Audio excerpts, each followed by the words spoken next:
exactly what happened there, but I was a little shocked to see that those items were found and not recovered.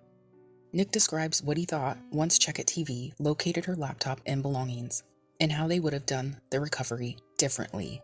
Yes, and yeah, keeping it in the position that we found it would be another crucial way of keeping the evidence.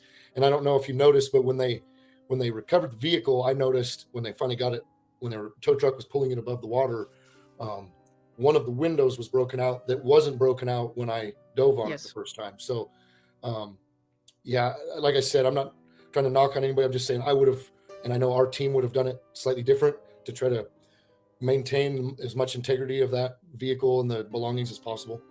He mentions their protocol compared to law enforcement and how they would have sealed the windows and would not have flipped the vehicle. The passenger window is either broken out or rolled down.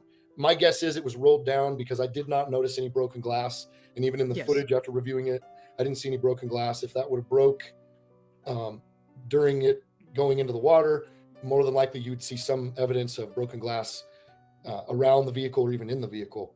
Now, if it broke before the vehicle went into the water, you might not see any evidence. However, you might see some inside the little slot where the window actually goes, and I didn't see any of that. Yeah. He believes the window from his footage that was absent was rolled down, being there was no broken glass at the time. Honestly, that glass would have been from the window that broke when they were rolling the vehicle back over, because I didn't notice any in my complete 360 of the vehicle. I didn't notice any. The driver's window was broken when they pulled it out, and at least one of the rear view mirrors was broken off. Those were intact, if I remember Yes. right, when I Yes. was underwater.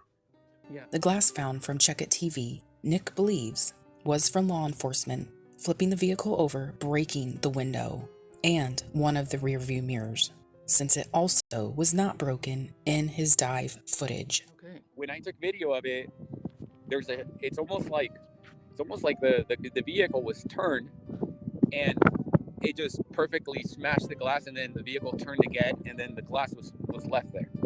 I don't know if that makes any sense. I'll post a picture of what I mean. Yeah. Then flip it, or is it when the vehicle went in there and did its first initial flip? I don't know. It had to be when they flipped it, because the only windows, the passenger window was either down or broken out when I saw it, and the rear driver's side was halfway down. All others were intact. When it was pulled out of the water, that's when I noticed the driver's window was now broken out. You could see shards of glass in the corner of it.